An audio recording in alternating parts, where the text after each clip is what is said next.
What if you could perform the impossible?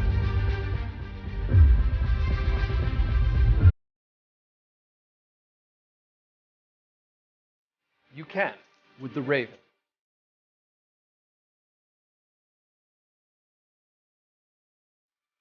The Raven allows you to perform visual miracles that look like real magic.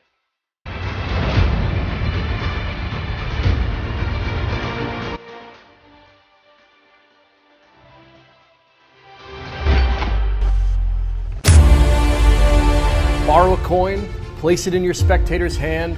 With a simple wave, the coin completely vanishes right before their eyes. And the best part is, your hands are empty. You never touch it, and the coin is completely gone. This is the ultimate visual vanish that anyone can do. And that's just the beginning, because the reason that I love the Raven is for the limitless effects that it allows you to perform. Not only can you vanish objects, you can also make them appear. You can transform one object into another, color changes, teleportation, restorations, any type of magic that you can dream up, the Raven can help you make it real. Best of all, it is so easy to use. It's perfect for any skill level, from beginner to expert. The Raven Kit comes complete with everything that you need to get started. The instructional video will teach you exactly how to use it, and with just a few hours of practice, you'll be vanishing objects just like your favorite magicians. Start performing the most incredible magic that your spectators will ever see with the Raven.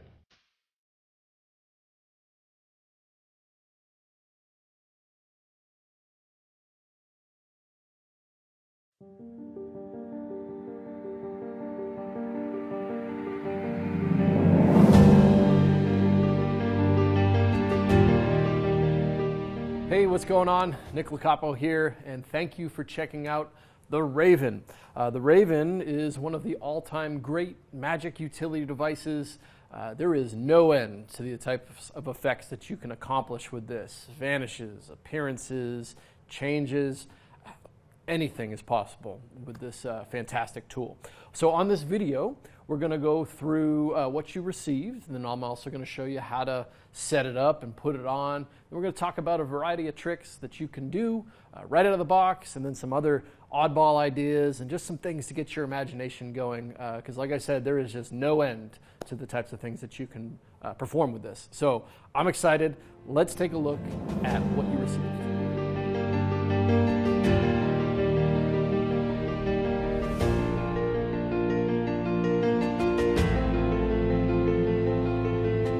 Inside your cool little Raven box, you will have received a bag full of supplies. Let's take a look at what you got right now. So, inside the larger bag, probably all wrapped up, you'll find the Raven gimmick. So this is the full Raven gimmick that you have received. What this is an elastic magnetic pull that's going to be going up your sleeve. And we're going to cover all that in detail in just a bit. So, what this is made up of is a magnet on this end. Okay, so underneath this black piece of felt, there's a big old magnet, and that's what we're going to be using to retrieve and deliver items in and out of your magic performance. That magnet is covered with felt, and that felt is there because it cuts down on the noise of objects attracting to the magnet. Okay, so that's why the felt is on there. On the outside is a little metal ring. This is where we're going to be tying a piece of fishing line that's going to be attached to your fingers. I'm going to show you how all this works first, and then we'll get into actually tying the line. And the funny thing is that's the only thing that you even need to do to this. One of the best things about the Raven is that it's basically, once you got it set up, it's set up for forever. So, but we're going to be tying a piece of fishing line there. I'm going to show you a great way to do that. Now on the other end, this is where it's going to get attached to your clothing. So there should be a safety pin already on this key ring here. If it's not for some reason, you just have to simply put the safety pin on that key ring. Shouldn't be that hard, and that safety pin is just going to get attached to your jacket. This, of course, is elastic, All right, so that's going to bring the raven in and out of play. Now you will also have received a variety of other items. One of which, we'll start here, there's a paper clip and a penny shell, okay? And I kind of left these out here in the separate because we're going to talk about these a little bit later when we get to the tricks. But you can just separate the paper clip and the penny shell out for right now. We're not going to need those. The other baggie is a little bit more important. Inside here you will have received 2 more safety pins, a rubber O-ring, and a length of a fishing line. I believe it's 6-pound test fishing line. There's plenty of it in there, so you're not going to have to go get any or anything like that. But just in case you lose it or want to get more for some reason, I believe it's 6-pound test fishing line. These items are going to be used when we're setting up the repeatable raven, and the fishing line is obviously what's going to get put on the end of the gimmick here. Okay, I'm going to show you how to tie all that and get it all set up in your clothes, but let me just show you the actual raven setup so you see how it works. So let's take a look at how the raven actually works in performance.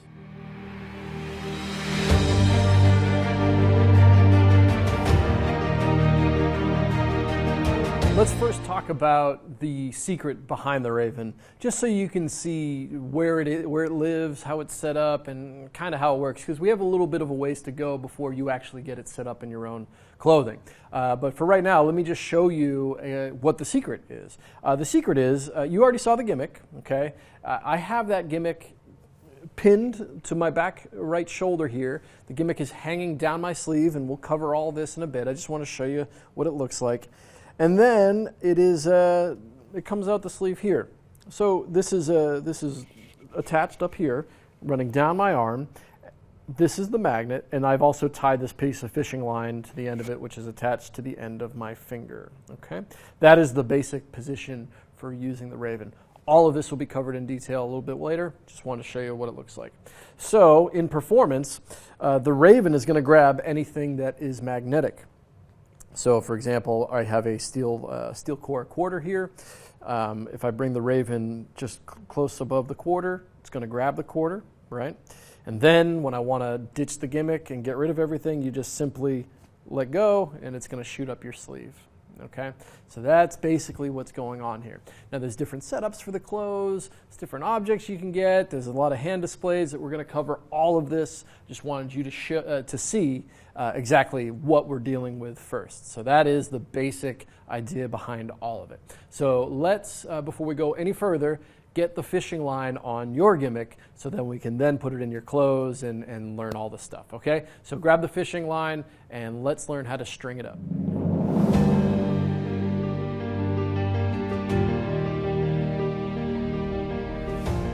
So we have to tie a piece of fishing line onto the raven gimmick. This is the only time you're going to have to do it, and I have a way here that it seems to be pretty easy. I've always struggled when it comes to tying loops of fishing line and stuff on my magic props. I have something here that I think, or I hope, will make it a little bit easier for you and get the right length, and you'll never have to do it again. So here we go. You're going to want to grab a Sharpie and a pair of scissors for this because we're going to be cutting the line. You want to grab that fishing line from your raven box. I left mine off to the side for right now because I want to show it to you with this nice big piece of string so it's a little easier for you to see, but it's all the same. And then, of course, grab your raven gimmick, all right? So the first thing you're going to do is just grab that long piece of fishing line, and that's why you have so much, because you're really only realistically going to be using like a small amount of it like that, right? So don't worry about the whole strand here. What you're going to do is you're going to feed it through the end of the raven gimmick here. Of course, mine is all twisted up at the end here. Let's get this through there so you guys can see. Yeah.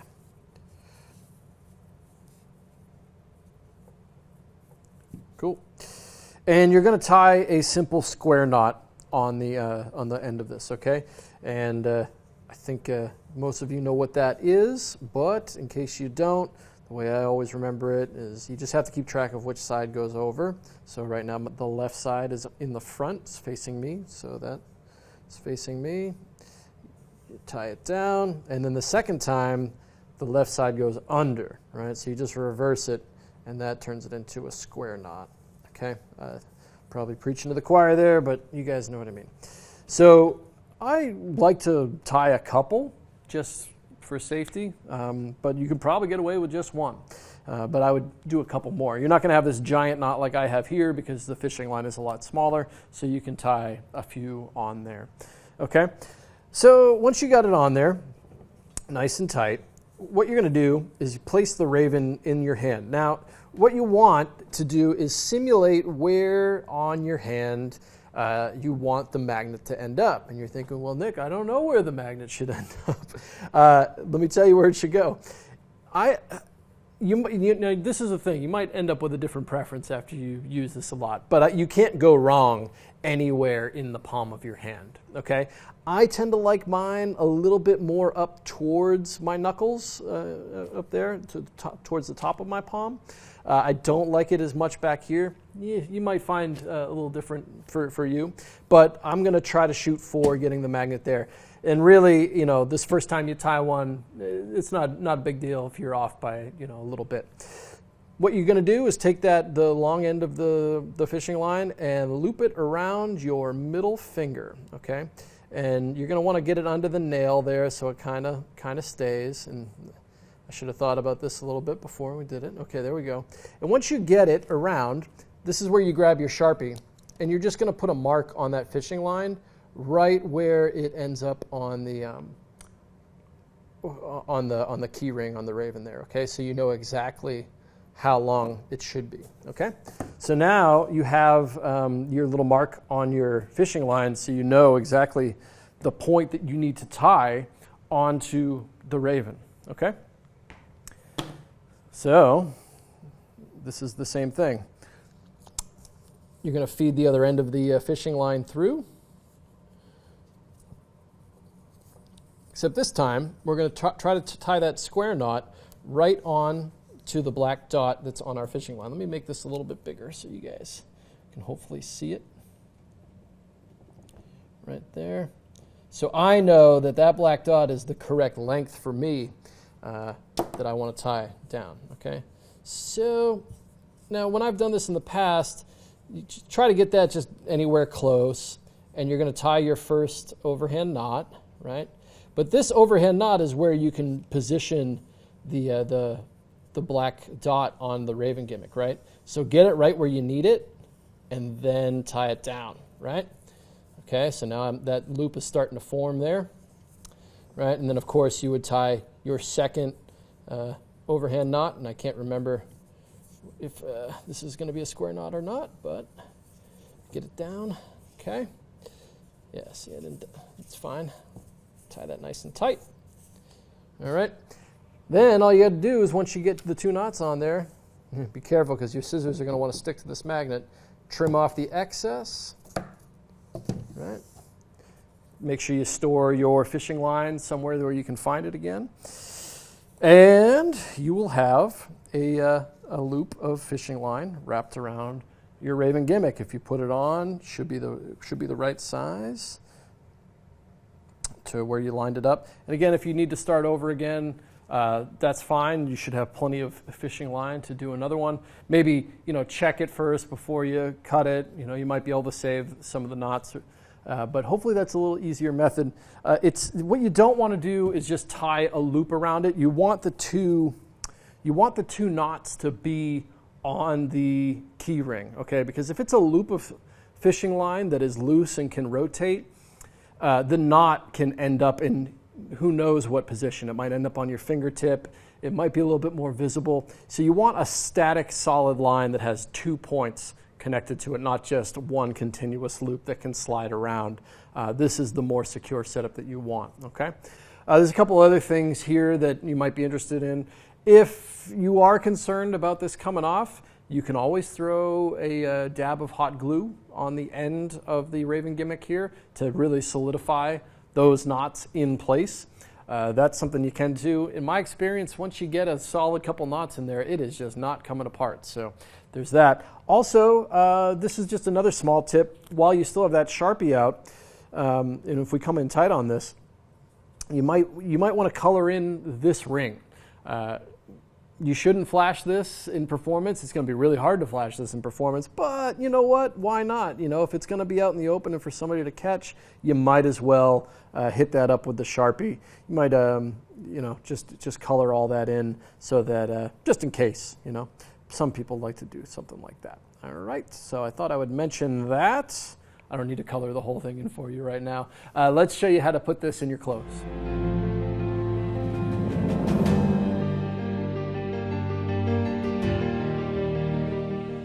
There are three main ways to wear the Raven in your clothing, and we're going to cover one at a time.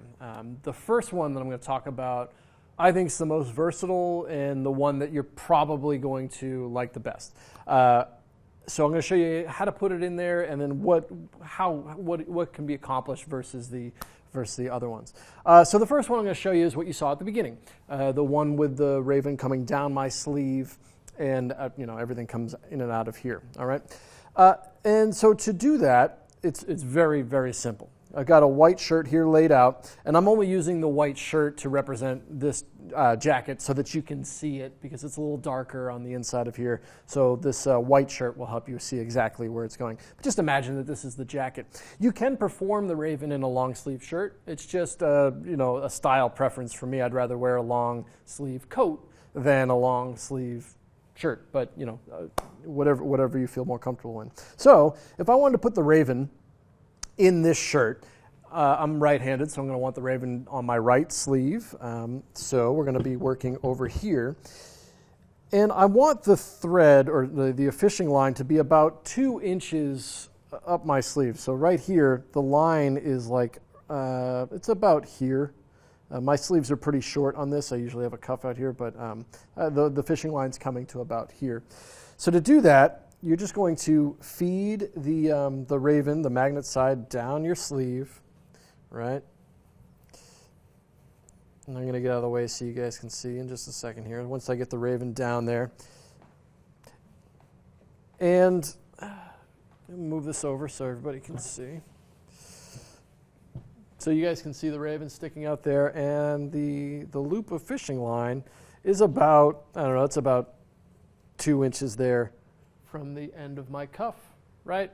So I know, if this is stretched out, that my safety pin should be about here. And I think you're going to find that in almost any time you're putting the Raven in anything you wear, that this length has been figured out over the years, where it's just, the safety pin is almost always going to end up on this clothing seam. I'm not sure what this is called, but it's this is a great place to put a safety pin because it's a little bit more reinforced, right? You're not going to end up like tearing your clothes or anything like that if you stick the safety pin through here.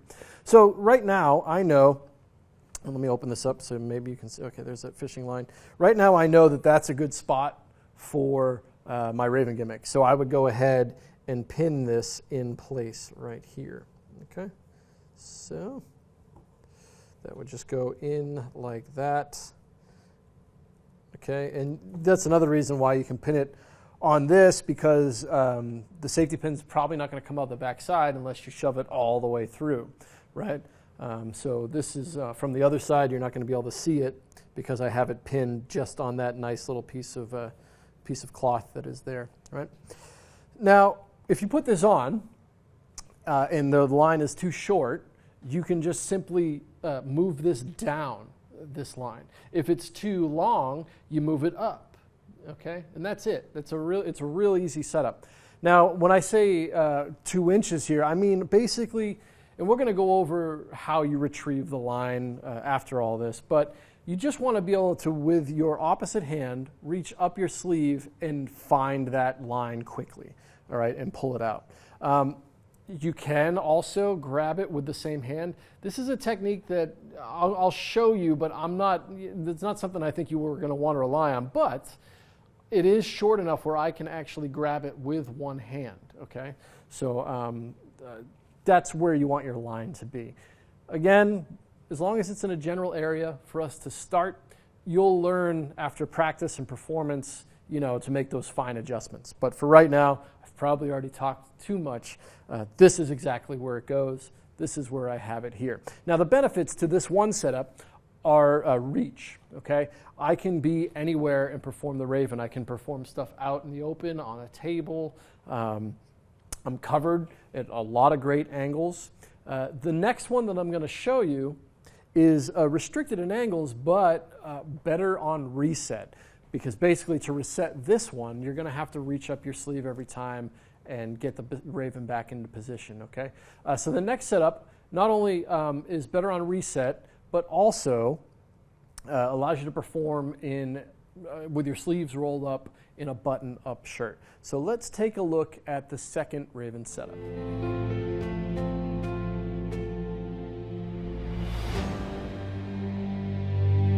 This next setup allows you to perform with the Raven with your sleeves rolled up. Now you do need to use a button-up shirt because of the way that this works, and I'll show it to you here. But it's pretty interesting because your sleeves can be completely up, and you don't have to work in a jacket. The other nice thing about this is that it's kind of easier on the reset. But that's something that we'll talk about a little bit later anyway. Anyway, here's the setup on this. Is basically the Raven is going to be coming out of my buttons here. Now I apologize, this is a black shirt. Hopefully you can see it. But the gimmick is, I'll show you exactly where it's hooked up, but it's going to be coming in and out of these buttons here, and I'm going to be doing my magic like this, okay? And then to ditch it, it's very easy. You're just going to kind of let it slide back up here. But this is also where you're going to be using that O-ring and the other safety pins that are included, because this setup is going to also be attached to an undershirt. Basically what's going on here is the Raven is pinned in a very similar spot to the previous hookup. In this case, it's in my back left sleeve seam there, and it's going around my body, and then it's coming through that O-ring with the safety pins, and then it's going to be coming out of my shirt. So let's show you how you can set this up. Now this break is fun because it stops it from going like all the way around your back, so that you can be ready to go, like reset really quick. Let's talk about how to put this in your shirt if this is something that you're interested in. The first thing is you're going to have to use, if you're a guy, you're going to have to be using your left hand. And that's because of the way that your buttons are on your shirt. Okay, the Raven can't come out this way because our shirt's buttoned this way. If you're a girl, you're going to have to use your right hand because your shirt's buttoned the opposite way. And if you've never thought about that, it's a funny thing to look up on the internet and find out why. It's a pretty old reason. So, but yes, if you weren't aware, guys and girls shirts button up differently. Guys, you're going to be using your left hand. Girls, you're going to be using your right hand for this setup. We're going to put it in your shirt, but there's only one step that you have to do before you do that, and you need to install the brake.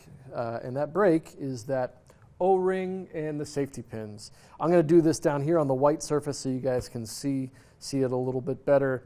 Basically, all you got to do is open up your safety pin, place it inside the O-ring, and then clamp it down, or yeah, you're going to want to clamp this down, right? And then you do the same for the other one. You just need to put both of them onto the O-ring.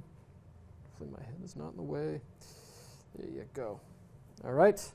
So once you got that on there, you're going to feed this onto the Raven gimmick and just let it go all the way down to there, okay?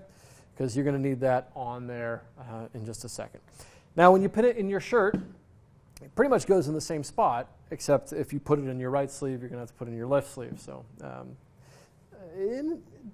where it goes in the shirt is pretty much generally the same area, but again, don't get too caught up in this right now. Just after you've performed with it a little bit and be like, I wish it was a little longer, a little shorter, go ahead and make your adjustments there. But wherever you found it to be comfortable the first time, just go ahead and pin it in the same spot that you had it the first time. So for me, I know that mine is about here, so I'm just going to go ahead and pin mine up in there, and I'm ready to go. Now, I'm currently wearing this setup, so I'm going to I'm trying to figure out the best way to show this to you. down here, you're just going to let this dangle as you put your shirt on, okay? So this is just going to be hanging on your back. It's not going to go down your sleeve or anything like that.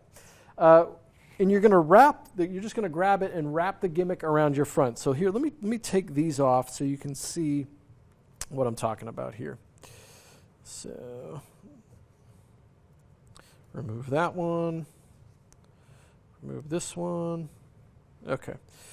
So you should be in a position, if you've done this to your shirt, where your Raven gimmick is just hanging off your back, okay? You don't want it over the front of your shoulder. You want it on the back side of you, okay? And you're going to wrap the gimmick around your body, and you're going to hold the fishing line. Now what you want is you want to find the spot where the fishing line crosses like your center line. Now, if the fishing line, like I'm not pulling on this, but I have it, I have it tight, right?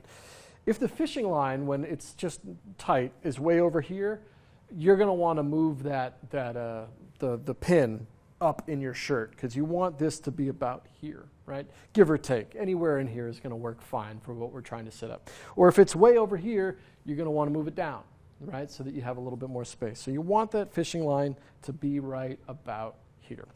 Wherever that is where you're going to pin this little O-ring in place on your shirt, okay? This is going to be the spot where the Raven stops, all right? So I know mine is good about here, so I'm going to go ahead and just hold the Raven in place, open up these safety pins, and pin this on my shirt.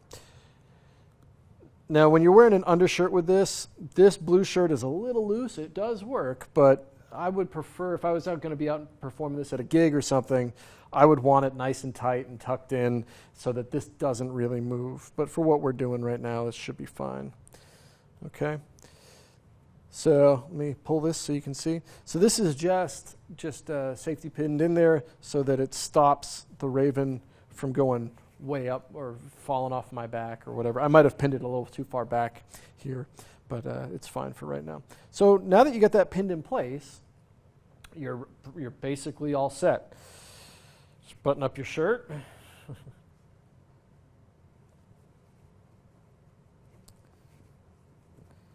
Okay. Move my mic a little bit. You're going to be using the lower buttons, not way down here. I mean, you can, I guess, if that ends up being more comfortable for you, but you're going to be doing your magic here. It's going to be a little bit more comfortable up here.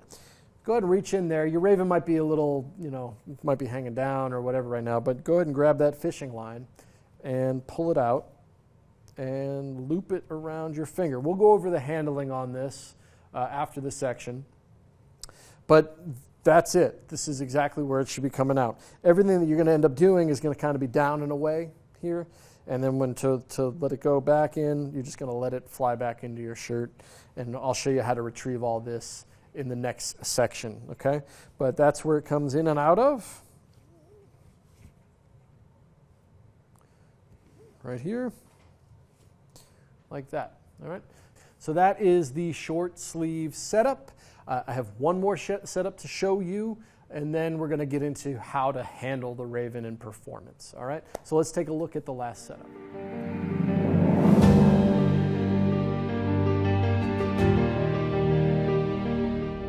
And finally, the last setup. Now, the last setup I kind of reserve for jackets that might not have a great sleeve for the gimmick to go back up into, okay? That's kind of like your hooded sweatshirt category, which is a great thing to be able to perform the Raven in, because maybe you're not the type that wears a jacket or even a button-up shirt. At least with like a hooded sweatshirt, you can still perform it. It's just the setup's a little different. So I'm going to have the Raven gimmick in this case clipped to my right side, and it's going to not go down my sleeve. Okay. I'm going to pin it in the same spot that I've been pinning it, like just below this little line up here. You guys have seen exactly where I've been pinning mine. Just for a little starter, right? I'm going to pin mine about there, and I'm just going to let it hang. All right, so if we come back over here, you should be able to see mine. It's hanging right here. Okay, So the retrieval on this is you're just going to have to reach behind you and grab it, okay? And again, I keep talking about how we're going to go over the handling on all this, and we will just after this section. But basically, this one is just going to be coming out of your jacket like this, right? And that's it. What's nice, as opposed to the short sleeve setup, if you are right-handed, you can use your right or left hand with this, but you are limited again with where you can perform. Everything that's you're gonna do is gonna have to happen out here. You can't like really move your arm out, otherwise your jacket will open with you because it's pinched right there, right? But anything you want to do, you can just sneak the gimmick back up underneath your jacket. It's actually really easy to ditch because it's wide open. You can come nice and close and let it fall in. But it's a really simple setup, and it's a good way to still be able to use the Raven even with a jacket that has like tight wrist sleeves on it, or even just an open shirt like that. All right, so those are the 3 clothing setups. From here on out, I'm going to spend some time talking about how to handle the line, and then we're going to go through a variety of ideas and tricks. So let's take a look at how you handle the line.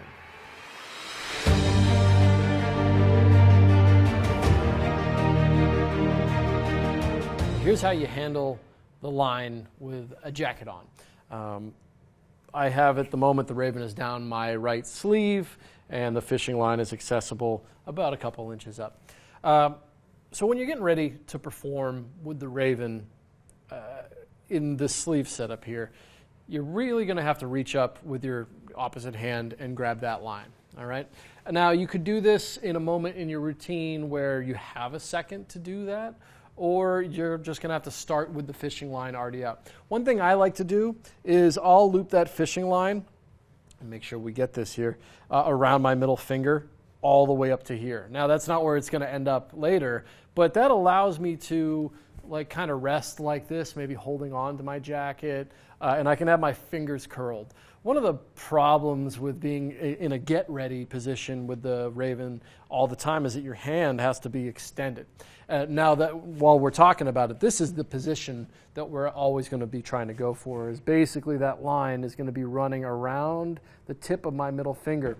If you can get it under your fingernail, great. It's not required. You might be able to just get it around the tip of your finger, whatever is the most comfortable, right? But that is the position that we're going for. So going back to what I was talking about, I'll start with it sometimes around my finger here, so I know exactly where that line is. It's in play. I just have to be careful with this hanging out a little bit higher than it should be, right? So maybe it's like, hey, do you have a coin I can borrow? Or whatever trick I'm about to perform, I can have it here. And then all I have to do to get in position is maybe as I'm having them sign the card or whatever the trick is I'm just going to come over with my opposite hand and bring that line up around my middle finger, okay? And that's it. Now, when you're in this position, you want to try to have your hands mimic each other as much as possible, right? So I might do something like hold out your hands like this for me, right? And then while they hold their hand out, you could turn this hand up and bring their hand close. This is maybe when we're going to do a coin banish off the spectator's hand, which we'll show you in a little while later. There's a couple moves that you can do to show your hands empty. They look like this. This is the, I believe Chuck Leach called this the open hand move, which is a lot of fun. And it's very, very clean, very deceptive too. Basically, all you're doing with this Raven still wrapped around your finger is you're going to kick your ring and your pinky finger underneath. Basically, your ring and your pinky finger are going to go underneath your hand and between the Raven as you turn your hand over. So it's like that, and the Raven ends up on the back side of your hand. So should look like from an exposed view. I hope that's exposed, right? So you can kind of see that there, right? It's a great little move to show your hands empty. It's going to look best with your right side towards the spectator. I mean, you don't have to stand this way. You can kind of, once you practice it, you can do it dead on to the spectator as well. Especially if you're wearing black clothing, there's going to be nothing for them to see, okay? And it's just a simple gesture anyway. You can also perform the same move up here.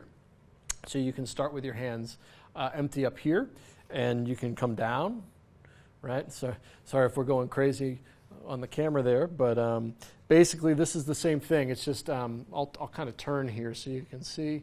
It's on the back side of my hand, and then it's going to go to the front like that, right? So if I want to just bring my hand flat down, I'm just moving my fingers behind the Raven gimmick as I bring my hand down, okay? That's a great way to display your hands empty for any of these routines that we're going to be going through. So let's say we're going to produce a coin, and we're going to go over the tricks as well, but maybe I already have a coin stuck to my Raven gimmick. I'll bring my hands out like this, and I'm just going to rub that coin off of the gimmick, right? I still have the magnet attached to the bottom side of my hand. I'm going to go up and down and let that coin attract to the Raven gimmick. And then to ditch, when you're in this position, what you don't want to do is to let go so far away with so much tension that this thing fires up your sleeve and like makes a big disturbance, like when it hits all up here. What you want to do as much of the distance work for the gimmick as possible. And what I mean by that is relaxing the gimmick as much as you can. So for this here, and I'm going to do this slow, so I'm going to hold the sleeve open so you guys can see. I'm going to try to curl my finger in as I come to a more relaxed position with it, as opposed to just letting it fire up my sleeve. So there's a big difference between that. There's a sound difference too, right? And something a little bit more gentle in the motion of making it disappear, right? I'm going to almost curl my wrist in and kind of cut the distance down of how far the gimmick has to travel. It's going to kill some of the sound as well. I think that makes sense. And that all comes just with a really soft performance style when you're doing a vanish, which we're going to cover all those tricks a little bit later, but I just wanted to show you that right now.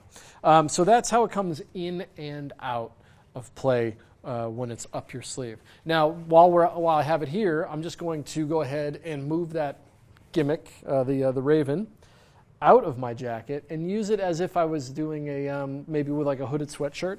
So maybe these sleeves are tight and I don't want the gimmick to come up my sleeve. This is that setup that we were just talking about where it's hanging off my back, right? So to retrieve this one, there's really no clever way to do it. You're just going to have to grab it. You're just going to have to find it and then start with it around your middle finger maybe, or already around the tip of your finger like this, right? So it's the same thing. You can have somebody with a coin or card or whatever you're doing, and on the offbeat, we're going to place it on my middle finger. Now, as opposed to the last one, my mobility is limited here. Again, this is what I was talking about with the setup. Everything that I do has to kind of be over here, right? And you're going to have your arm cover this. Black clothing is going to be best for this, but your arm should be in a position to be able to cover this line up, right? So again, if I was going to do a trick over here, you can make the coin appear, you can make the coin disappear, and then ditch it back up your jacket. For this one, you definitely don't want to shoot it back up, because if you shoot this one, it's gonna show, right? It's gonna actually hit the back side of your coat. So what's nice about ditching this line is you can just actually let it, let me turn this way. After I pick up whatever I'm going to make vanish, I'm just going to cut the distance down and let it slide underneath my jacket. You might not have been able to see that. So basically I would do the magic out here, and then as my hand relaxes, I'm just going to let it go back underneath my coat, right? So I'm going to put my other shirt on so I can show you how to handle the line with the button-up shirt. I'll be right back. I think you're going to like the way that this short sleeve setup resets and is easy to get in and out of. As you remember, this is the one that comes out of these couple buttons here. So let me go ahead and grab the line, and that's where the Raven's coming in and out of. So it's pretty easy if you have this set up in a good way to get in and out of it. First is just you can simply just relax here on the center line. And when you have that offbeat moment, you can just reach in your button and grab that line. But what's kind of fun is you can use your other hand as well to kind of cover it up. So as you reach in, you grab the line, and you have it here. The other nice part is you're pretty much in position to put it on the tip of your left finger, right? In all the other ones, you kind of have to go from here to get it on there. Right here, you're basically in a direct line to get this on, and with some practice, that happens very, very quickly. Now, the only drawback to the whole routine, or not the routine, but this setup is everything you do kind of has to happen here. You just can't really come out to the left or right. But that's okay. So whatever action is going to happen, it's going to happen in your hands here. And then to ditch it, it's super easy. So let me come to this side. Again, and it's kind of just common with all of this, you don't want to just let that fly. If you do, it's probably going to get hung up on your shirt, right? There's an easier way to let this get back into your shirt. And that is when you're coming up to make something vanish or whatever you're going to grab, look at how we're in a direct line right now to my shirt. As you come closer, just let that thing guide in there. And then also remember that it is attached to my back shoulder. So if my shoulder moves, it's going to bring that thing in there, okay? So let me grab this one more time. Hey, where'd you go? There it is.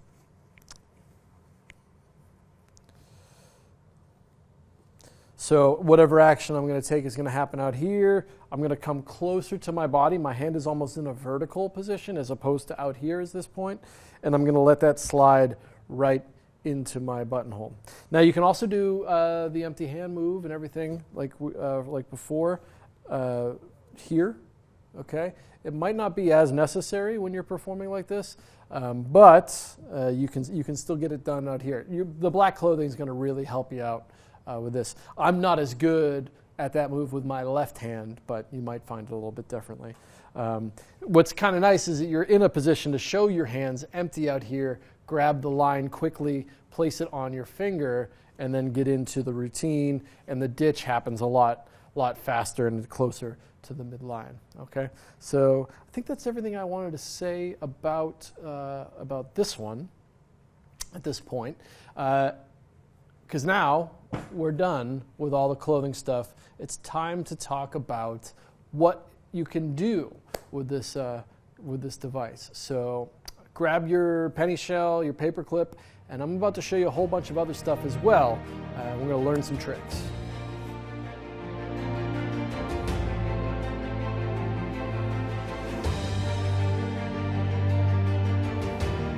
What can you do with the Raven? Well, the answer to that is, it's a hard one to answer because there's just an endless amount of things that you can do with the Raven. Of course, we're going to be dealing with objects that are magnetic and some non-magnetic. We'll talk about how that works. But anything within that world is up for you to perform magic with. What I've brought with me is a variety of items that you can find at home. Some of them are magic props that you might already own or might want to think about getting. We're going to talk about what you can do with the props that you received in your kit. Briefly about the penny shell and the paper clip. We chose those because, believe it or not, that little penny shell can actually represent a wide variety of effects that you can perform with just that one simple shell. And while with performing with it, you might want to branch out and get some of these other objects that I'm going to describe here in just a second. So let's just get started with the coin that you received, which is that penny. Now, if you've never seen something like this before, this is what's called a shell. That's because on the other side there is not a back to this penny. This penny will actually fit, and I'm going to grab the little dime here, it'll fit over a dime, okay, and hide that dime underneath it. We'll talk about what you can do with that a little bit later. But, so this shell can hide objects underneath. And the other thing about this shell is that it is magnetic. Now, it doesn't have a magnet in it. It has a piece of steel underneath here. I believe it's steel, some sort of shim metal that is underneath the inside the shell here. So this will actually stick to your Raven gimmick, okay? It will stick on there just like that. Now, this is not a coin that could be examined, right? This is something that you would have to keep hidden. Let me show you a couple coins that are magnetic that you can hand out for examination. And we'll come back to this in just a little bit. So the first coin I wanted to show you, this is a steel core quarter. Now this coin, it looks just like a regular quarter, except on the inside, the metal's a little different so that it will stick to your Raven gimmick, right? Now it doesn't have a magnet in it, so it's not gonna stick to other, steel core. It's not gonna stick to your Raven penny, right? Because there's no magnets in either one of these, but it will stick to a magnet. So this is a coin that if you live in the States or in America, this is a great coin to invest in. A lot of these things that I'm going to be talking about here are items that you can get that are available on Penguin Magic and a variety of other places, and some stuff that's just around your house. But this is something that I would suggest if you get into some coin magic with the Raven. A steel core quarter is going to be one of your best friends. So this is a steel core quarter, and this is a magnetic $50. So I say magnetic because this one actually has a magnet in it. Somebody's taken the time to open this coin up, put a magnet in there so it sticks to things really well. Now you probably even heard that on the microphone. There's a big difference between something that is like a shim metal sticking to the magnet and something that's magnetic sticking to the magnet. A magnet is going to stick to this the Raven way harder than anything that's a steel shim, right? So anytime that you have something with a magnet, it's going to make a lot more noise when it hits that thing. Just something to keep in mind. But I'm going to show you something with this in just a bit as well. So they do make coins that have magnets in them that you should be aware of. Now, we were talking about shells just a minute ago. Let me show you a couple more. And again, these are all things that are available on the Magic Marketplace. If you've never seen something like this before, just search for the Raven on Penguin Magic and some of this stuff is going to pop up. This is a shimmed nickel shell, right? So the nickel shell's fun because this will fit over a penny. And we'll get into some of these tricks and things a little bit later, but just by waving the Raven over it, you can change it into a penny, which is super fun. So the magnetic nickel shell is something that you can find. And also here is another $50, but this $50 is also a shell, and you can see it has a magnet on the other side of it. This is one that I believe I made. I don't know, I've had this for a long time. I just had a $50 shell, which is something that's available. And on the inside here, I hot glued a disc magnet that I had. So this will stick to the Raven as well, making it magnetic just by adding a magnet to it, right? So that thing will stick there. And these are great because you can hide all sorts of stuff under this big coin. So you can change the $50 into another coin. In fact, that's a trick that we did on the video. And just by placing a penny in my hand, you place the shell on top of it, right? All you got to do is with your Raven, you just wave over that $50 and it changes into the penny. And what's nice is you could shoot that up your sleeve if you wanted to, or do your hand turnover move. Let me just mention my sleeves real quick. I'm going to be going through a lot of stuff here. I decided to roll my sleeves up just so I could retrieve the Raven a little bit easier, so it's a little quicker. I just didn't want you to think that, like, hey, Nick, your Raven is showing this whole video. It's intentional so you guys can see it, okay? I just want to be able to grab it quicker. Okay, so there's a variety of, like, magnetic coins that you can use. Now, if you live in the States, that solves some problems for you. But if you live somewhere else that not in America, you're probably aware that your currency might be magnetic. If you live in America, you might not realize that a lot of other countries have magnetic coins already. If you're anything like me, I have like a drawer at my house that's filled with different coins that I think are cool. If you want to find the magnetic coins, all I did was shove my Raven in the drawer and grab all the different coins that stuck to it, right? Here's a couple that I grabbed from my drawer at home. Like this is a Canadian 5 cents. This is a magnetic coin, so that'll stick right to the raven. I also have an English penny, also magnetic. And this is one of my favorite ones. This is I think it's a little bit older, but it's from Mexico. It's a big peso. And man, this, I don't know what's in it, but it sticks like hell to this raven magnet. And you'll hear it right there, but it's actually hard to get off. It's one of my favorite ones to perform with just because it's nice and big and visual. And it's a little different because it's got a cool image on it, right? So a lot of foreign currency is magnetic, and you can use it with your raven without having to do any other alterations. Now, you also received a paper clip in your kit, right? Now, the paper clip I have here, I believe is a little bit bigger. I think I lost the one that came in my kit. But the reason we included the paper clip is to show you a couple different things. One, you can use the paper clip just to vanish if you wanted to, because it is magnetic and it will stick to the raven. So it's a nice object for you to practice with. The other thing that it does is it allows you to, it's a nice example of how to make something that isn't magnetic so that you can vanish it. So here we have a dollar bill, which of course is not magnetic. If we fold this up and then place the paper clip on it, now this is a magnetic bill that you could, of course, vanish, right?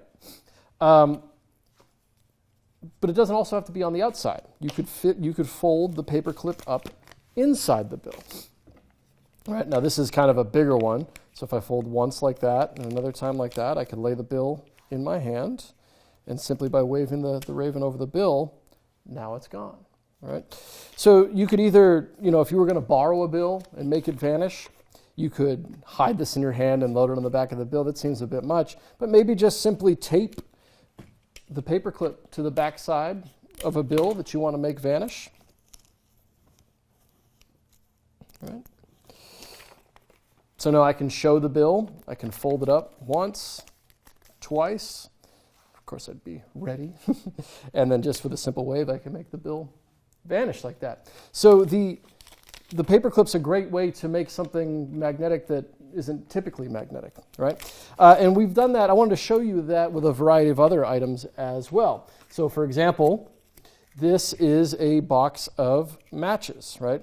Not magnetic at all. You could use the paper clip inside there, or you could, if you have one laying around, maybe this is something you just want to go grab, is a magnet. This is just a simple disc magnet that I had laying around the house. I'll throw it in the matchbox, right? And now this matchbox is ready to be stolen with your Raven gimmick just by simply adding either the paper clip or a magnet. For things like this that are a little bit bigger, I probably would prefer a stronger connection. Remember what we talked about just a minute ago. The magnet is going to be a stronger connection to the Raven than something that is just like a shim metal, like the paper clip, okay? But, for example, we used a paper clip in here. This was something that was in the video. This is a chocolate bar. The chocolate bar is still in there. I don't want to open it up just right now, but all we did was carefully open up the candy bar, toss the paper clip inside, and then reseal it up with some double stick tape, which of course makes the candy bar magnetic, right? So there's nothing special going on there. This is just now a candy bar that is is a magnetic candy at this point. So it's not in the candy or anything. It's just hanging loose on the inside. But that's a simple way to make a candy attract to a magnet. Here's some other items that you might already have around the house that are magnetic. Poker chips are great. So poker chips, some of them have a steel center. Some are just made out of clay, right? And they're really light. But some of these, like mass-produced ones, have a steel core in the center of it, so it'll actually, vanish when you want to. While we have this, I do like producing the poker chip a lot. This is a nice little sequence to do just by simply having the poker chip on your Raven already. You can show your hands empty using the turnover move. And just reach over and just slowly rub that poker chip off, right? Show your hand empty again on this side, and then you could, of course, make that poker chip disappear, and then you could fire it up your sleeve as you show both your hands empty. It's why I like to produce the poker chip aside from coins sometimes, just because it's bright and visual. So if you have one of these laying around, it'd be a nice thing for you to practice with. Zippo lighters are really interesting because they're also really magnetic. I mean, they're a little heavy, but they'll still stick to the Raven magnet, right? So how cool is that? You know, not that I think you should smoke or anything, but if you're working on a manipulation piece, or you just want to do something cool at the bar or for your friends, you can simply just make the lighter appear. To me, for something like a lighter, I'd rather make it appear than vanish, because it's just like a cool offbeat moment. Hey, do you have a lighter? Let me see. Oh yeah, I got one right here, right? Simple, just stuck to the Raven. I just kind of hold my hand out to get ready to take the Zippo off. So from the back side, it'll look like this. I just kind of come up, grab the lighter, and just pull it off the Raven magnet.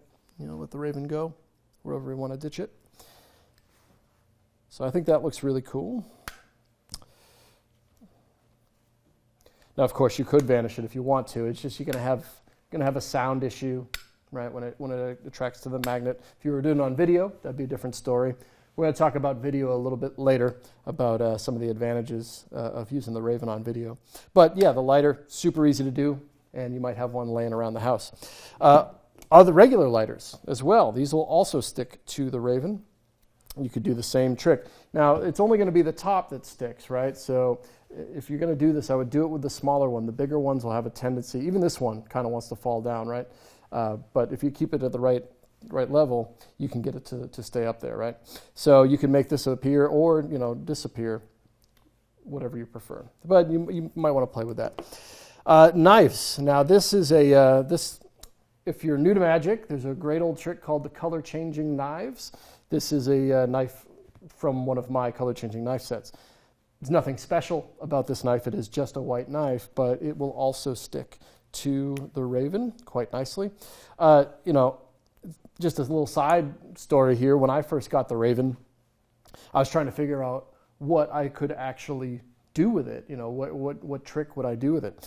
And the Raven is a great thing to be able to clean up some routines that you might already know how to do, right? So for example, if you're familiar with the color changing knives, you'll know what I'm talking about. If you're not, it's not going to matter. But one of the things with the color changing knives is that the ending is sometimes, it's always had a rough ending a little bit. One of the ways that you can end the color changing knives is make the knives disappear. So this was the first routine that I ever put 1 and 2 together, where I was like, oh, maybe I'll use the Raven at the end of the color changing knife routine. That way I get a really nice visual moment at the end of that routine. So it's a little side note, but what I'm trying to say is that I was able to use the Raven to assist in another routine that I already did. And so that's why I wanted to show you the little color changing knife. But of course the Raven will stick to that. Here's a magic product. Now this is what's called a PK ring. If you're not familiar with these, this is a ring that is magnetic. This is a magnet. All right, it's not steel shim. It is an actual magnet. So this will stick to the Raven gimmick here. Right, stick right on there. Now this has purposes outside of the Raven. For there's a lot of routines that you can do with a PK ring.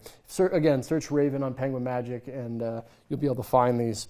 This is a fun routine to be able to do with it. If you feel like wearing the PK ring, you can come over, take the ring off, place it in your hand, make the ring vanish, right?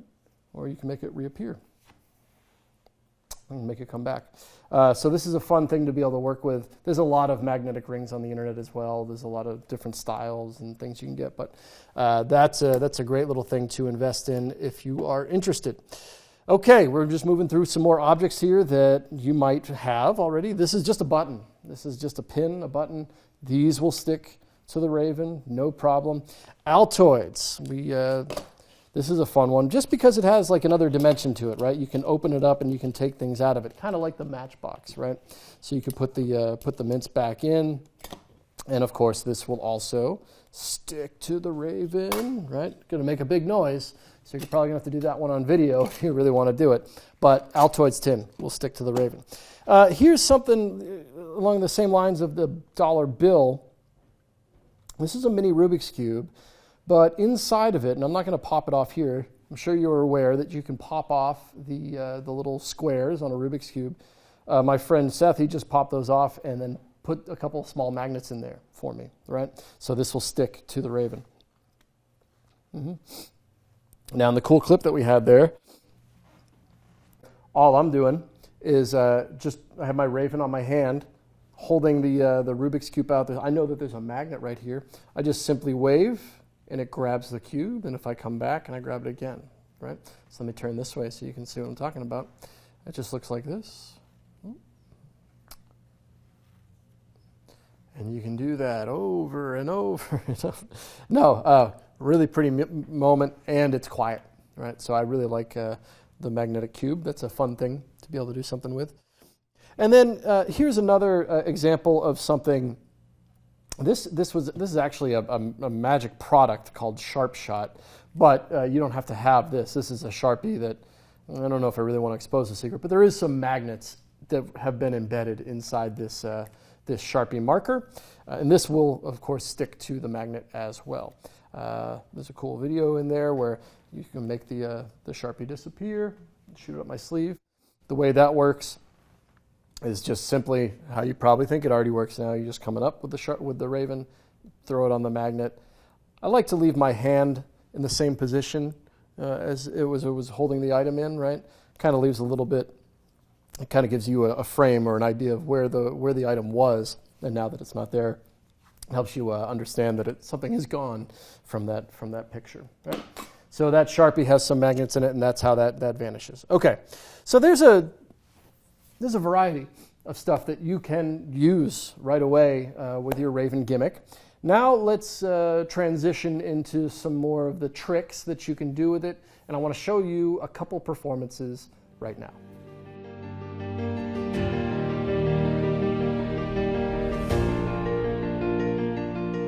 So what I want you to do, again, make that fist.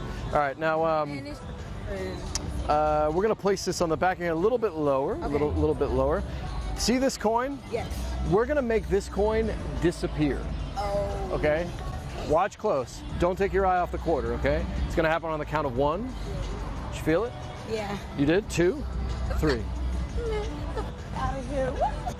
Your ass do it. Man, this man over here doing tricks and shit. Where that corner go? So let's talk about making a coin vanish from the spectator's hand. This is one of the best tricks I think you can do with the Raven, especially in a strolling, walk-around environment. It's a great trick. Nice, clean vanish. So you're going to need a magnetic coin. Now you do have a great magnetic magnetic penny shell that you can use for this. You're not going to allow the spectator to examine it, but that's fine as well. Okay. There's a nice, easy way to get set up for this. I'll already have my Raven on my hand like this, and you can even pinch it like this. And this is an interesting position to be in, but if you're careful, like close to the body with it, this is going to be really hard for the spectators to see. So basically, you can say to your spectator here, hold out your hands like this. Right? Now, I'm basically mimicking what I want my spectator to do, which is why my hands can be nice and free and open, right? You can also hold the coin this way or like this, right? So do me a favor, hold out your hands like this. Perfect. When their hand comes in, I'll turn my free hand up, open, and bring it closer to me. Now, when you do this vanish, you can't have their hand like up here or way too low. You kind of want it right where it's comfortable for your own hand. So that's what you're doing. You're adjusting their hand to a level that is good for you. And you're just going to place this penny shell on the back side of their hand, right? Like that. So it's okay to have this hand out and straight at this point, right? Because you're just kind of mimicking what you want them to do. This goes in the back of their hand, and once you lay it on their hand, you immediately come back out here. You don't want to do this. You want to have your hands extended, both of them. They kind of want to mimic each other. So if you're going to do that open hand turnover move like I just did, you're going to want to do it with both hands. And notice how when I do it, my fingers kind of do the same thing, right? Okay. So this is a great position to be in. Once you have the coin on the back side of their hand, you can show your hands empty, right? And you can going to do a couple passes here, right? Couple passes, and then when it feels right, you just go ahead and get nice and close and pick that coin up off of their hand, come close to your body, ditch the raven up your sleeve, and you can show your hands empty, right? And that's it. It's very similar to the way that you're vanishing the coin out of your own hand. It's just that you're going to do it off the back of the spectators. I would have it, I like the back of the hand a little bit better because it's just less likely to flip over in their hand if you're going to be using the shell. And, not everybody can hold their hand open. Almost everybody can hold a fist, right? Sometimes you never know what you might be dealing with in their hand. But I usually are right off the back of their hand like that. Now, there's a couple ways you could bring the coin back. I mean, not this coin. This coin is up your sleeve and stuck there. But if you're in a situation, if you've ever performed a vanish of any sort, they always it kind of leaves your audience hanging, right? Like, well, where did it go? Where is it going to come back?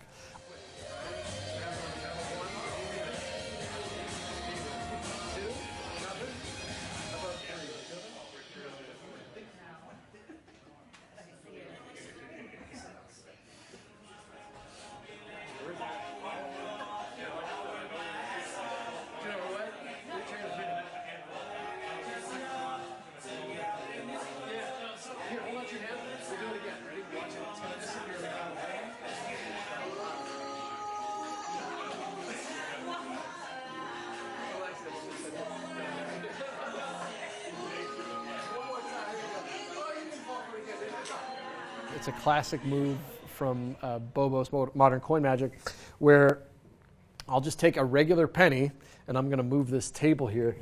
Sorry, we didn't prearrange this beforehand. I'm going to take this one penny while I'm performing, and I'm just going to put it under my shoe, right? So I know that penny's on the ground, and I'm just going to step on it, okay?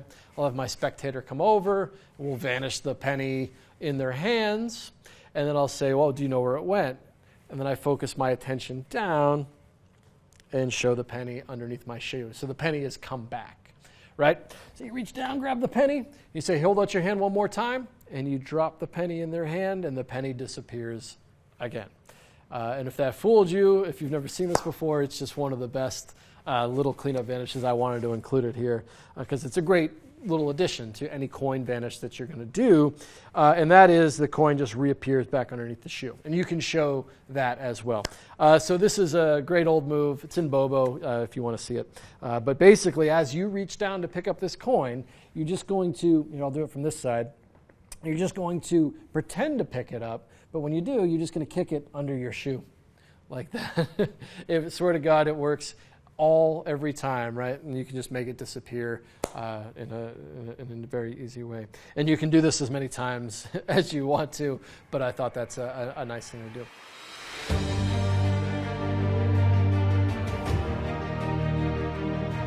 I have a dime and a penny. Okay. This is a really expensive trick. Sure is. Right?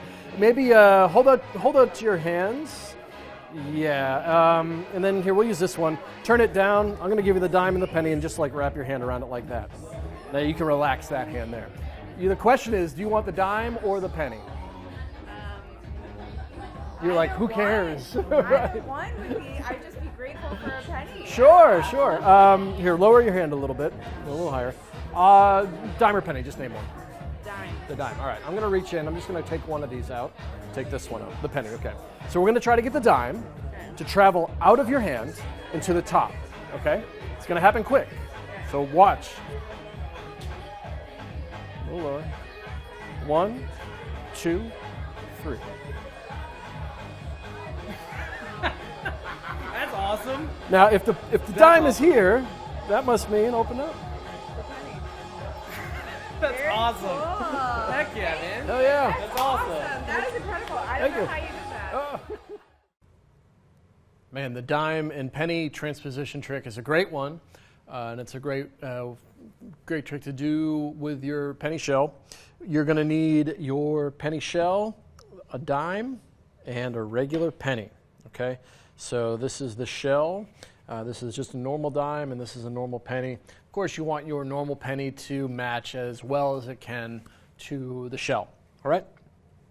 You're going to hide the penny, the regular penny, in your left hand, and you're going to hold out the shell with your right and the dime with your left. Okay, and you're going to show this to the spectator. Say, I have a penny and a dime. Obviously, you can't show them the backside of the penny, but that's okay. All right. You say, here, hold out your hand.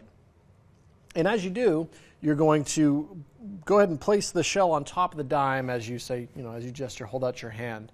And you're going to square these up. And as you do, you're going to put the other penny underneath it. All right. There's no move here. It's just in the action of, okay, here, hold out your hand. I'm going to give you the dime and the penny.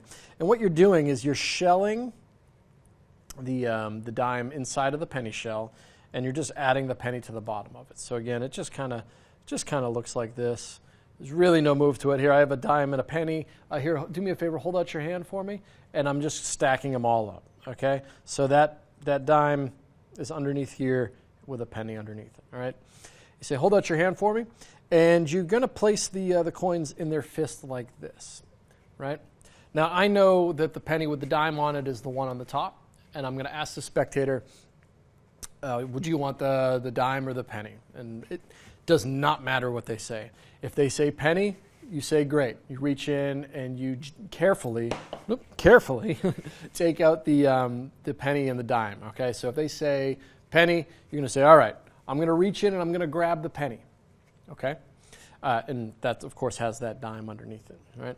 And I know where it is because I've placed it on the top side. If they say dime, you say, okay, great. What we're going to try to do is get the dime out of your hand, right? So you pull out the penny as you mentioned that you're going to try to get the dime, what they say, out of their hand. But here's your position at this point. You have the penny shell with the dime underneath it on the back of their hand, and you have the regular penny in their hand. So now all you have to do is vanish that shell, and it's going to seem as if the two have changed places, right? So, of course, I'm using my own hand here, but let's just put that down on the table as if that's the spectator's hand. Once you have the spectator set up, this is where you can just casually reach up your jacket and grab your Raven gimmick, right? And get into position as you ask them, do you want the dime or the penny? This is perfect time to go ahead and grab your Raven and get it into position. From here, you're just going to do a simple vanish, just like the coin vanish out of their hand.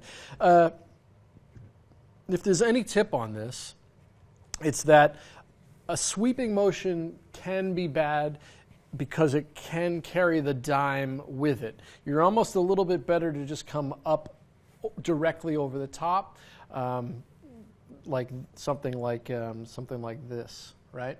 As opposed to a sweeping motion. Now, the sweeping motion will work as well. If you practice it, you can get it to work. But for this case, to just be a little bit safer, it's just a simple wave over the top, and you can get the shell to come up off of the dime, and then the two coins have changed places in the spectator's hand. So that's a really great trick. Go out and try it.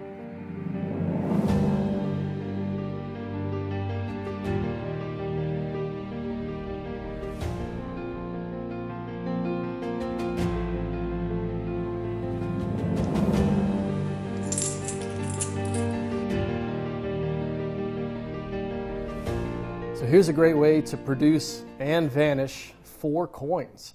It's a great, really stunning trick, a great trick to do on video. I think a lot of the stuff you're about to see from here on forward are things you could do in the real world, but also play very well on video. And again, we'll talk about what you can do on video with the Raven, why you should be performing with the Raven on video a little bit later. But here's a really cool, stunning trick. Uses the Raven a little different.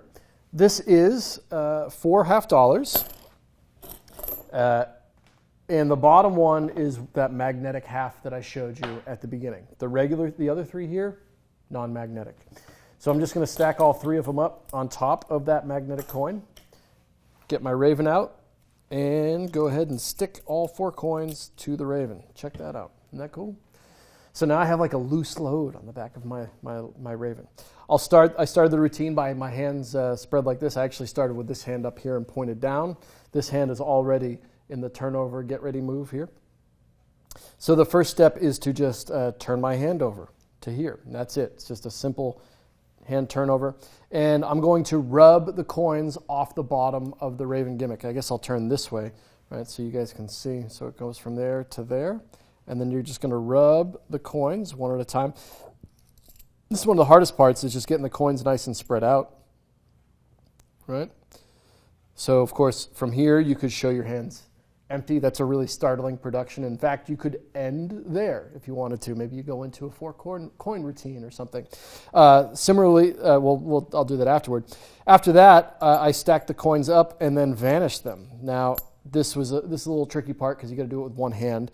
But I just let the coins fall right on top of the magnetic coin and make sure that that's at the bottom. I still have my raven gimmick. Just pass my hand over it and let the magnet grab all 4 coins. Right. Show the backs of both hands, and then of course you can do your turnover move and show your hands empty. This is not something that I would fire up my sleeve.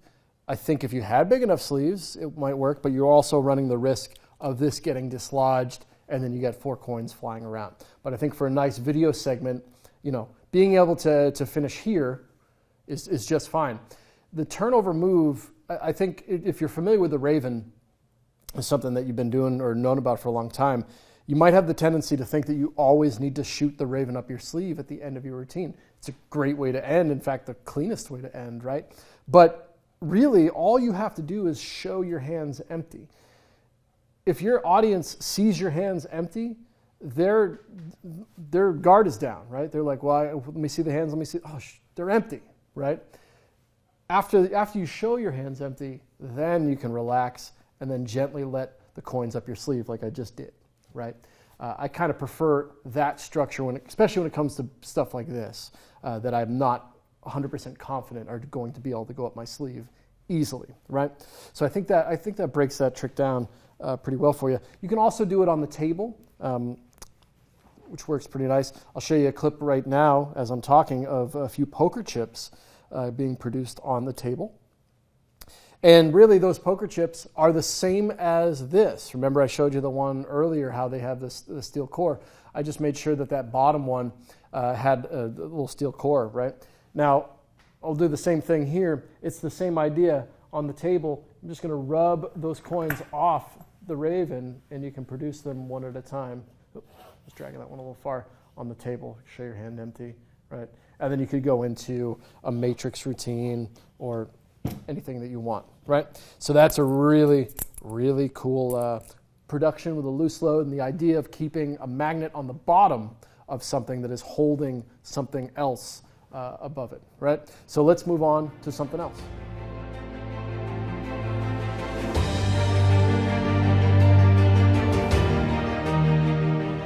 This torn and restored card, super cool, right?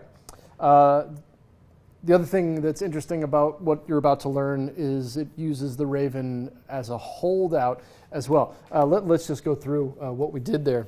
Now this is, a lot of this stuff is just crudely thrown together, but it works. And I wanted to leave it in this condition so that you can see. This is a card that was torn into 4 pieces, right?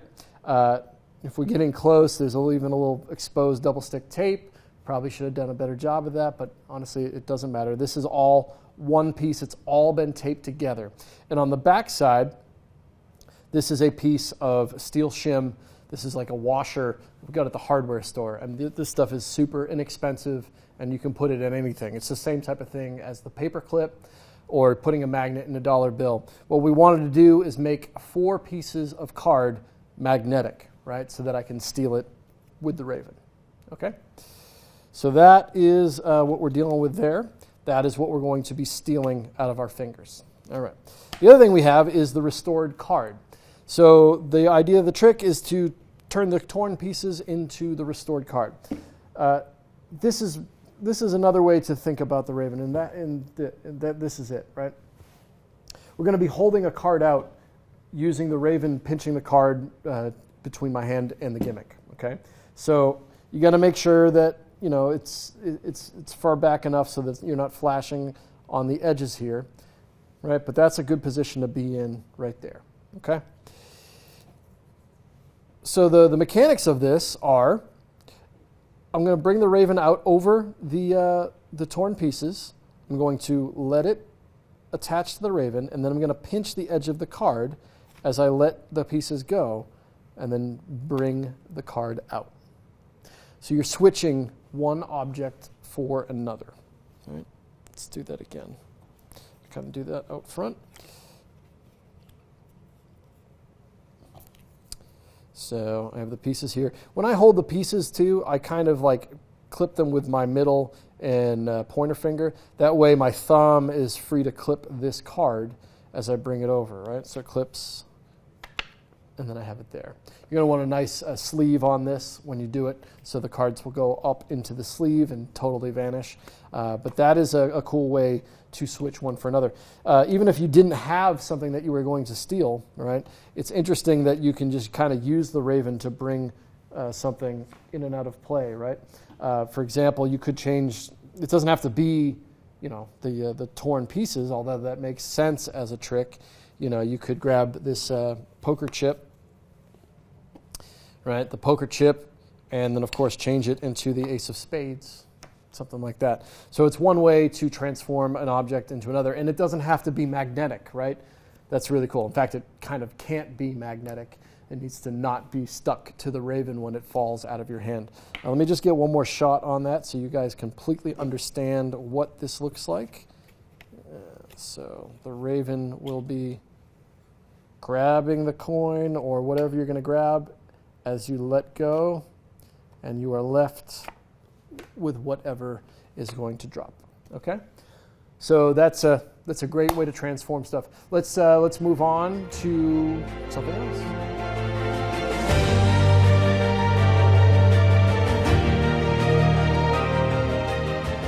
So the steel balls are like a really cool item to use, and they have an interesting property when it comes to dealing with magnets, right? These are steel ball bearings. I used them in a totally different trick at one point. But these are just really heavy, nice steel ball bearings, right? So the Raven will, of course, pick them up. And it's nice, too, because they're like a heavy, shiny object, right? But the interesting thing about it is that they will stick to each other, right? I guess all this stuff, but there's something different about the shape of it that doesn't quite make sense, right? So all three of these balls will just hang out together there. It's like really heavy, but we're still holding on to it. In the trick that you saw me do, I used the two of them, and I even was able to execute the turnover move. So basically, in that two ball wipe thing I did, I had the Raven here.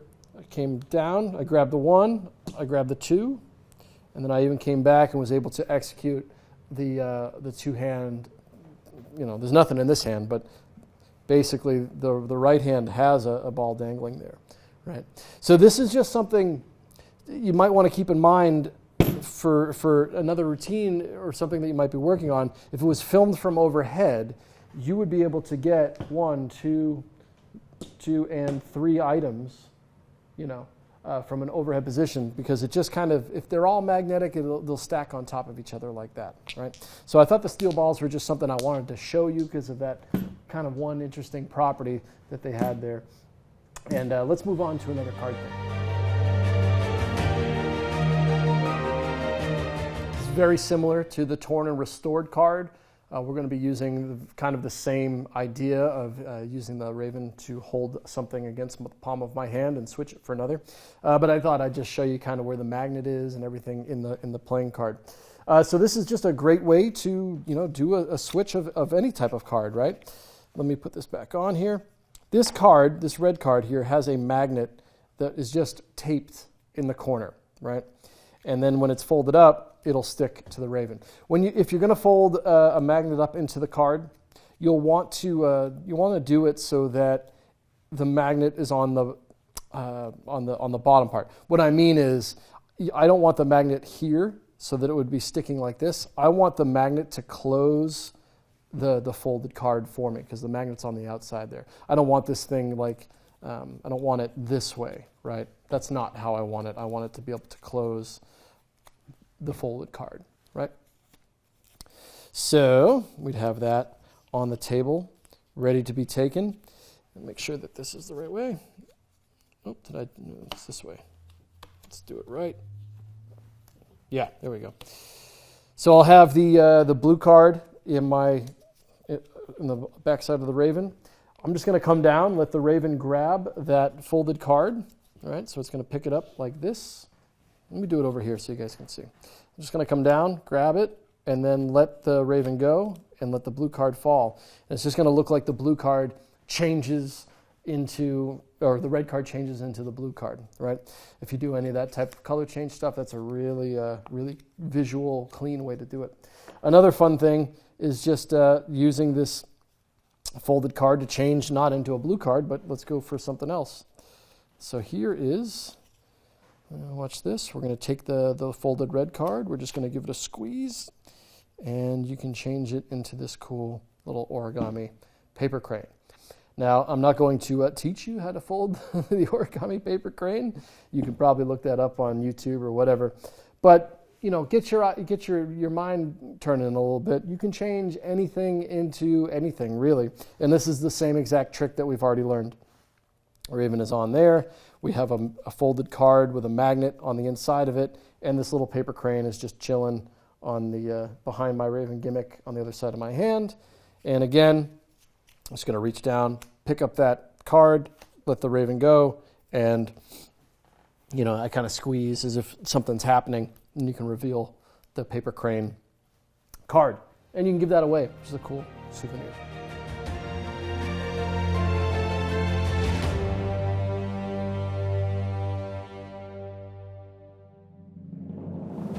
Here's another idea with the Raven that is more of a switch of an object than anything else. I'm going to be showing you a coin bend that you can do, that you can do with your penny shell as well. So you'll need your penny shell here, and then I also have a penny that is bent in half. If you need one of these, the easiest way to do it is with a couple pair of pliers. What you'll want to do is wrap a regular penny in just a thin cloth, and then pliers on both sides, and just bend the penny in half. The cloth is only there so that the penny doesn't have any damage on it from the pliers as you pull. But that's it. So just bend a penny if this is something that you want to do. But it kind of illustrates another idea that you can use the Raven for, and that is switching one object for another and not using the Raven as a whole. Well, let me get there with you. So what I'm going to do is I'm going to place this bent penny in thumb clip. We call this thumb clip. All this is it's just clipped between my thumb and my pointer finger. I could put it here. It's just, it could fall a little bit easier. And I wanted to show you something that you can do from thumb clip, because you can also use the rest of your fingers for some, sleight of hand techniques. So let's keep the penny in thumb clip, and then I'm going to have the penny shell in this hand, right? What I'm going to do is come over. The idea is I'm going to pick the penny up. That's all I'm making it look like I'm going to do, right? So I'm going to come over. I'm going to let the penny shell attract to the magnet and drop the bent coin out of my thumb clip, right? As I pick up the penny, and that's it. So it should just look like I'm picking the coin up. Let me do it from the front. So I'm just going to reach over, and what I'm going to make it look like is I'm just picking up the penny, right? Nothing's changed to the spectator because I still have a shiny looking coin. They don't know that it's bent at this point. Now there's a couple ways that you could bend the penny. You could do it like magically by like squeezing your hands together, or you could maybe do some sort of fake bending of the coin. and then you could hand that penny out, which is really, really kind of fun. So let me do it one more time with like the squeeze idea, right? So that's going to go there. Just going to reach over, grab the penny, drop it, and squeeze the penny like that. And now I have a bent penny, right? So that's a way you could do a coin bend routine with the Raven as well that ends up really clean, and you can give this away. It's also like a way of just switching an object, right, really cleanly. So it doesn't, the object can be the same, but maybe there's something, hidden, written on, maybe you have a piece of paper that you can steal and then bring in an object that has something secretly written on it for another magic trick or something. But you can also use the Raven as something to switch one object for another, okay? And while we're talking about switching one object for another, let's just talk about like changing one bill into another. So earlier I had a dollar bill that we added a magnet to. Now this is just a magnet, or it could be the paper clip, or it could be, a piece of steel shim, and this is just a piece of tape on the back side of that dollar, okay? So I have this, I'm gonna fold it up, right? And just like the folded card, you wanna make sure that the side that you're gonna attract to the Raven doesn't end up with this loose end. You want it to be this way, right? So that it picks up the whole packet, so the bottom slams shut. So I have that dollar bill in my hand, right? Now, all you need to do is have a $5 bill or a 20 or 100 or whatever you're going to change one into another. You can fold that up and you can leave it hidden behind your Raven gimmick, and it's the same move that we've been talking about for a little bit, where you can change the 1 into a 5. So it's a great way to change one bill into another, but maybe you're just switching a dollar bill for a dollar bill. Maybe the bill that you're switching in, you've memorized the serial number of, right? Or it has a special gimmick of some sorts that you want to use for the next trick, right? So it's a fun way to be able to switch one object for another. Okay, we just got a few oddball ideas left. Let's move on to the next one.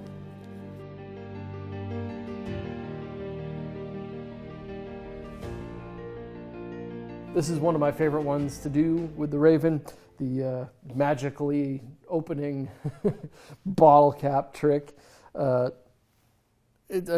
Basically, bottle caps are magnetic, right? So if you have your Raven gimmick, you can just like magically open the top of any drink that you might have. And that's really it. It's a great trick to be able to do off the cuff if you're in a party scenario or whatever, is just be able to do just that. The only tips I can give you on this are, one, if it is the type that has to be plied off, like with a bottle opener, you just kind of like loosely widen it so that it can just sit on top of the bottle cap. If it's a twist off, it's like basically it's easier to just like rest that bottle cap on top of the thing. That's it. You just have to open the bottle first and then just gently rest the cap on top. From there, it's kind of fun because you could do it this way, right? Or if you have like a group of people looking down, you could kind of do it from overhead. That would look really good. Bottle caps are great too because they'll go up your sleeve nice and easy. All right. So this is a great little trick that you can do. And bottle caps are fun object to manipulate as well. I should have mentioned that at the beginning when we were talking about stuff you could find around the house. Bottle caps are magnetic, and they will be, you can use them in a variety of routines. So that's a great trick.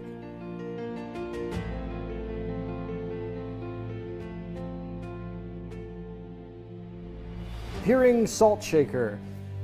Man, this was a fun one to do. We're going to talk a little bit more about Raven on video, and this is one that I think you kind of have to do on video. The angles on it are not great, but let me show you what the idea was when we were kind of putting all this stuff together. And it's just that the top of the salt shaker is magnetic, right? So you can, easily steal a salt shaker. Seems ridiculous. But from overhead, you can kind of still do the turnover move and not show. It's going to look bad from where you guys are right now, but maybe from the overhead right now, you can keep that salt shaker pretty well hidden. You got to be a little careful and get the shot right, but you can do the turnover move with the salt shaker underneath. The production that I used was simply, once I showed both my sides of my hand, came down to the table, nice and slow, rested the salt shaker on the table, and then we'd shifted the camera to the front as I just dragged the Raven magnet down the side of the salt shaker and then revealed it, right? You don't necessarily have to fire the Raven up your sleeve at that point. I mean, you could. I didn't bother because we were just doing it for the one shot. But that's it. It's just the salt shaker. The top of it is magnetic and could stick to the Raven, right? So it's just just think about stuff that's in your life that is has magnetic properties to it, and think about the fun things that you could fool your friends with. Salt shaker is one of them. Let's move on to the last one.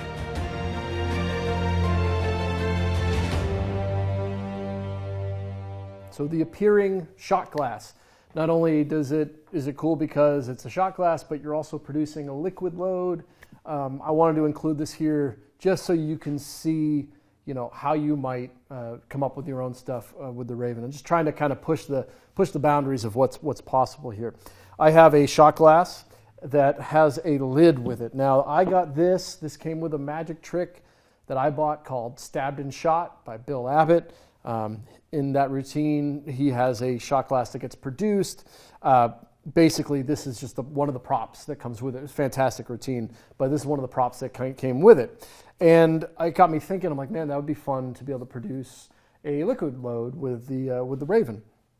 It turned out to be really simple, actually. And again, this is why I wanted to include it, because it just kind of illustrates some properties that make this really cool. So all I did was I grabbed a big magnet, like one of my bigger magnets that's really, really strong. And this lid. Now this lid, like I said, it came with the magic trick before. This lid is on there so that you can have liquid in this shot glass and it's not going to come out, right?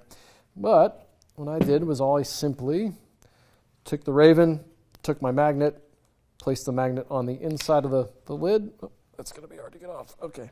Placed the magnet on the inside of the lid and then stuck the lid and the magnet to the Raven. Okay, so now I have this lid that is it's really on there. It's not going anywhere, right? Stuck on there. Filled the shot glass up with liquid and then shoved the cap on the shot glass, right? So that is my situation.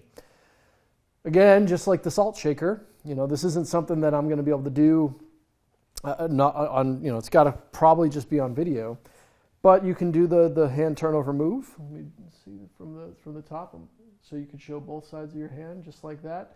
You're going to want to make sure you get that correct when you do it, but you can get that done. Afterward, you're going to, all I did was slowly bring the shot glass up to my hand. Let me do it from this side so you guys can see. Just going to slowly bring the shot glass up to my hand. As it came up here, I was using my thumb to crack that top off, and then slowly came down, and then you could let the Raven go and toast to the audience. And it's as simple as that, right? So that's on there like this. We'll do it just one more time. You can show your hand empty, turn it back. I'm going to reach up, grab the shot glass, crack it with my thumb, and then reveal the glass. Right? One more time from the back so you guys can see. Show my hands empty, come up, deliver the shot glass, use my thumb to take off the cap, and reveal the shot glass. Right? So I hope that's a lot of stuff. All kind of have different ideas and principles behind them. So I hope you find something that you like to perform with the Raven, and get out there and try it. Let's talk a little bit more about the theory behind the Raven, and we're going to do that now.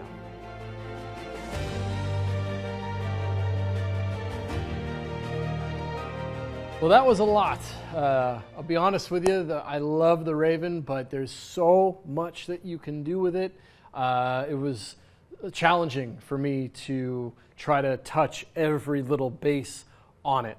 So I hope you got a lot out of this video, but really, it really is up to your own imagination. So you're going to be coming up with your own routines and your own ideas for things to vanish. Hopefully these techniques can get you there in a position where you are comfortable performing. Now, let's talk about performing with the Raven just briefly before we wrap up here. In my own experience in performing anything like this, I've found throughout the years that it's just easier. You know, you could practice this stuff at home all the time, all you want, but you still might not have the confidence to like bring it out and try it. And that's okay. But what I would suggest is just put the Raven in the coat that you use when you're out. Okay? It's almost more fun to like, maybe you're out at a bar or a party or you're somewhere and you were smart enough to just put the Raven in your coat, even though you had you didn't think you were even going to do it that night, just to have it on you, right? Maybe just try bringing it out and putting it in your hand in front of people, right? You don't have to show anybody a trick, but getting comfortable in an environment outside of your house with it is going to get you closer to performing it in the real world. I used to get caught up all the time in my own house, and I'd never actually bring it out. I wouldn't put it in my shirt or my jacket just because in my head I'd think, I'm not ready to do it yet. And it was probably true, but having it on you in real world scenarios is going to get you there quicker, whether you're practiced it or not, right? So just put it in your coat, because you're going to be out and you're going to go, oh man, I have the Raven on me.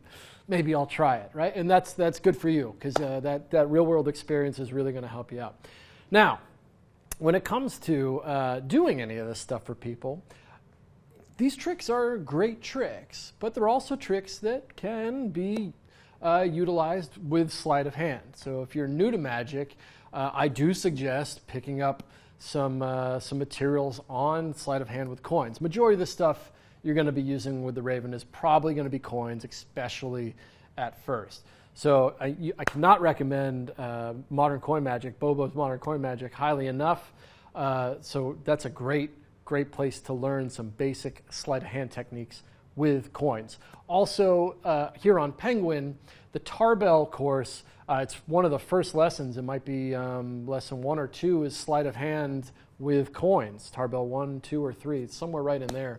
That's a fantastic lesson to learn how to manipulate any small objects, and is a great companion that would go nicely with the Raven. But I mentioned the sleight of hand thing because really, and especially in today's era of magic, the Raven is fantastic for video. So if you're performing magic on camera, on your social media, or whatever, man, the Raven is such a great route to go to make an object vanish, even like a ridiculous object vanish, because you don't have to worry about angles, and you don't have to worry about the sound, or even maybe the giant object that you're making vanish flying up through your jacket and hitting the back of your jacket, right? It's a great tool to use for video. So really get your mind going in that direction. I'm not saying don't use the Raven in a strolling gig. Use the Raven in a strolling gig. However, next time you need to do something on camera, man, the Raven is one of your best friends.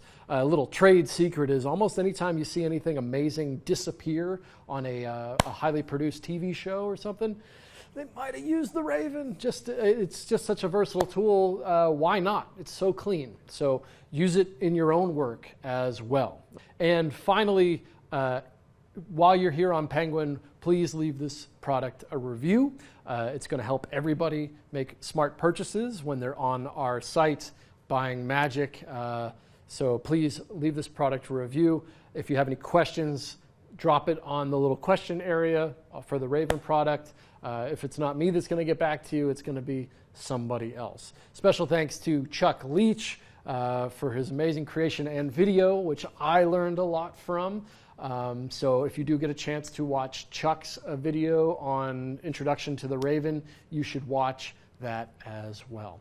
All right, I'm done. I'm done talking to you. Thanks for spending some time with me. My name is Nick Locapo. I'll see you next time.